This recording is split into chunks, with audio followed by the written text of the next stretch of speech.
Alors ce conseil, c'était le dernier avant la pause estivale. Et Thibaut, tu vas revenir sur le déroulé de la soirée. Alors je vais vous parler de deux sujets qui se sont détachés durant ce conseil.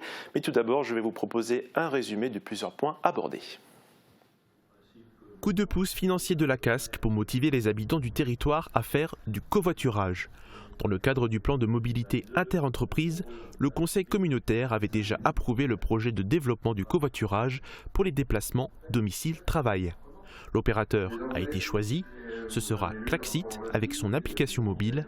Les élus ont validé les tarifs. Pour les passagers, le covoiturage sera gratuit. Le conducteur, lui, touchera 2 € par passager pour un trajet de moins de 20 km. Le barème de prix au kilomètre a aussi été fixé pour les trajets plus longs.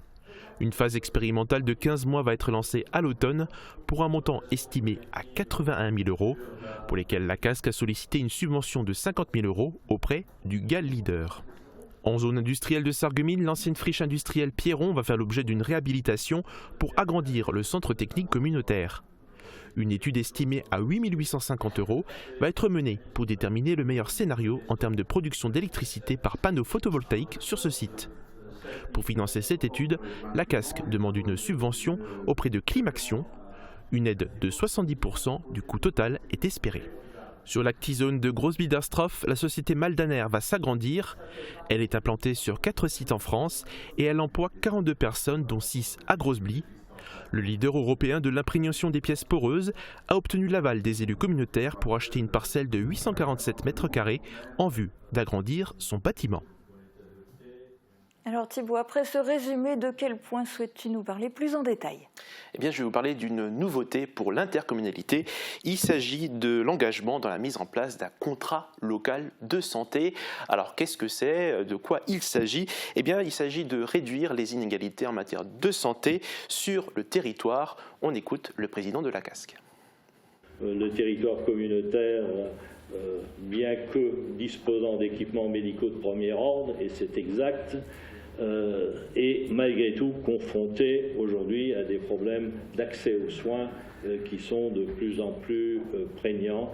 D'ailleurs, cela est vrai pour la ville de Sarreguemines et pour les zones rurales. Donc, pour travailler dans ce domaine, il faut qu'on cherche, nous, en interne, une voie qui nous permette de le faire. Ce contrat sera donc notamment le moyen de réduire les déserts médicaux. Mais alors, quel est le dispositif mis en place par ce contrat ? Alors, il contient plusieurs étapes, ça va en échelon. D'abord, il faut identifier quelles sont les priorités à traiter en matière de santé publique sur le terrain. Un diagnostic local de santé sera ensuite établi. Il y aura une évaluation des besoins de la population et voir ce qu'on peut faire avec ce qui existe déjà. Et bien sûr, la population sera amenée à participer pour cette évaluation. C'est une démarche participative. Ensuite, suivant les résultats obtenus, la CASC définira des axes d'intervention. Un plan sera établi pour mettre en place des projets qui vont améliorer l'offre de soins au niveau local. La collectivité pourra donc agir grâce à ses compétences, notamment en termes de santé, de politique de la ville, ou le logement, ou encore la petite enfance. Une démarche qui a été appuyée par le premier vice-président, Marc Zingraff. En quelques années, la question de la santé est passée vraiment dans les priorités des territoires. On n'est pas forcément directement compétent pour le faire, mais on sait que c'est la priorité de nos concitoyens, ou une priorité de nos concitoyens. La question de la santé demande un traitement global des questions, des enjeux du territoire demain, pour mieux servir les habitants de notre territoire. Alors il y aura aussi un aspect transfrontalier puisque l'Eurodistrict planche déjà sur le sujet. Sur ce point, le Conseil a voté à l'unanimité et le contrat sera signé par la CASC et l'ARS. Alors quel est maintenant le deuxième point que tu voulais mettre en avant? Alors je vais vous parler du second point qui s'appelle modification de l'intérêt communautaire. Alors je vous vois un peu perdu, je vais vous expliquer de quoi il en retourne. L'intérêt communautaire, c'est savoir ce qui relève de l'intercommunalité et ce qui relève des communes. Et quelles sont les compétences qui étaient visées? Alors plusieurs choses ont été décidées, notamment sur la compétence du développement économique. La CASC a décidé de donner un coup de pouce à l'agriculture durable et aux circuits courts. Elle souhaite proposer un soutien pour mettre en valeur les savoir-faire et produits locaux. On peut notamment parler là-dedans d'une création de points de vente fixes pour les circuits courts. Alors le Conseil n'a pas entendu le dernier Conseil pour plancher sur la question. Il a déjà eu une longue réflexion sur ce domaine, notamment sur la mise en place d'un magasin de producteurs à Sarreguemines. Le projet est porté par un groupe d'agriculteurs que la CASC souhaite soutenir. Le site a déjà été choisi d'ailleurs. Il s'agit de la zone commerciale de Neunkirch. Mais alors concernant les compétences, ce n'était pas le seul point dont il était question. Il a aussi été question de voirie et d'équipements sportifs. Oui, alors concernant les voiries, eh bien, plusieurs ont été créées, certaines ont été rajoutées dans ce qui est géré par la CASC.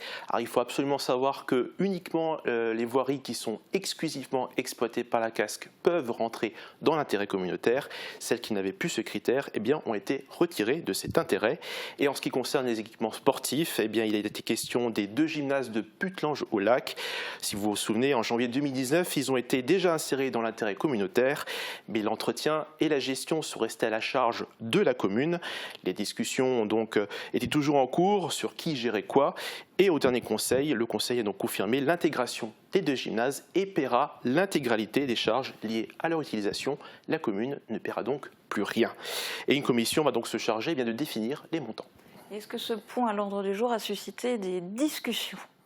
Eh bien, durant ce point, pour savoir ce qui est de l'intercommunalité et ce qui est géré par les communes, eh bien, ça a fait réagir le maire de Sarralbe. Un échange a eu lieu entre l'élu et le président de la CASC concernant la zone artisanale sur laquelle est implantée la société privée Ineos qui sera intégrée dans l'intérêt communautaire. Je vous propose d'écouter son intervention et la réponse du président. À l'avenir, si l'intérêt communautaire était retenu sur cette zone privée, la CASC serait-elle appelée à prendre en charge l'entretien des voiries privées, l'éclairage, l'assainissement et la station d'épuration de cette entreprise? Première question. Deuxième question, quels sont les réels objectifs poursuivis par la CASC en étendant l'intérêt communautaire à la plateforme pétrochimique privée Ineos à Sarralbe? Je crois que le PPRT est bien financé aujourd'hui, ça marche bien, et vous le savez. Il y a une partie d'apport de la commune de Sarralbe, mais il y a aussi une grande partie d'apport des contribuables de l'ensemble du territoire de la communauté d'agglomération. Je crois qu'il faut le voir ainsi, et c'est la communauté d'agglo qui a aujourd'hui la compétence développement économique. Donc pour moi, il y a une cohérence. Alors pour ceux qui ne le savent pas, le PPRT qui a été évoqué, il s'agit du plan de prévention des risques technologiques. Alors le maire de Sarralbe a aussi évoqué le tronçon de la voirie qui relie la route départementale à la déchetterie communautaire. Et il souhaitait savoir pourquoi elle ne relevait pas de l'intérêt communautaire. Le président a répondu qu'elle ne desservait pas que la déchetterie, mais également un stand de tir et le dépôt d'une entreprise locale.